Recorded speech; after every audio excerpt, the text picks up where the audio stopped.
আসসালামু আলাইকুম, আপনারা কেমন আছেন? আমি আজকে নানি বেদ আসছি। এই দেখুন আমার নানি কি রান্না করছে, দেখাও তো একটু। এই যে তোমার নানি তোমার জন্য চিকেন রান্না করছে। চিকেন রান্না করছে। হ্যাঁ, তুমি চিকেন পছন্দ করো তো তোমার হচ্ছে তো তুমি একাই খাবা না আমি খাওয়াই দেবো বলো? আমি একাই খাবো। একাই খাবা? তো গাইস দেখেন রাফি সোনা এখন একা একা খেতে পারে, বড় হয়ে গেছে। কত সুন্দর প্লেট। হ্যাঁ, এটা রাফি সোনার জন্য প্লেট, এটা কিনে নিয়ে এসেছি আমি, সারপ্রাইজ দিচ্ছি। হ্যাঁ, আমি একটু মোবাইলের সাথে নিয়ে আসছি। মোবাইলের সাথে নিয়ে এসছো? আমি এখন ঝোল দিয়ে মাখাই দেবো একটু। না না না, তুমি মাখে দাও। দেবো? আচ্ছা ঠিক আছে, আমি আমি একটু খাবো। মাখাই দিই। তো এই যে আমি একাই খাবো। আচ্ছা আমি মাখাই দিচ্ছি, তুমি একাই খাও। এই গোশতটা দাও। আচ্ছা গোস্তটাও দিচ্ছি।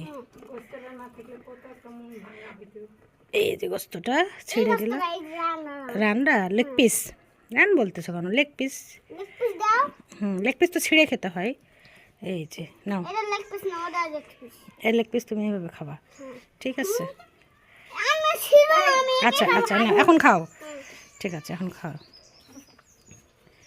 এই তো গুড বয়, এই তো। মজা না?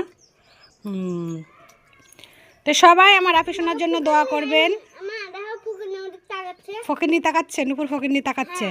আরেকটা ফকিরনি বাড়িতে আছে, খাবার দিয়ে কানবে না। তো যাই হোক, সবাই আমার রাফি সোনার জন্য দোয়া করবেন। আর সবাই ভালো থাকবেন, সুস্থ থাকবেন। আল্লাহ হাফেজ, দেখা হবে নেক্সট ভিডিওতে। নেক্সট ভিডিওতে।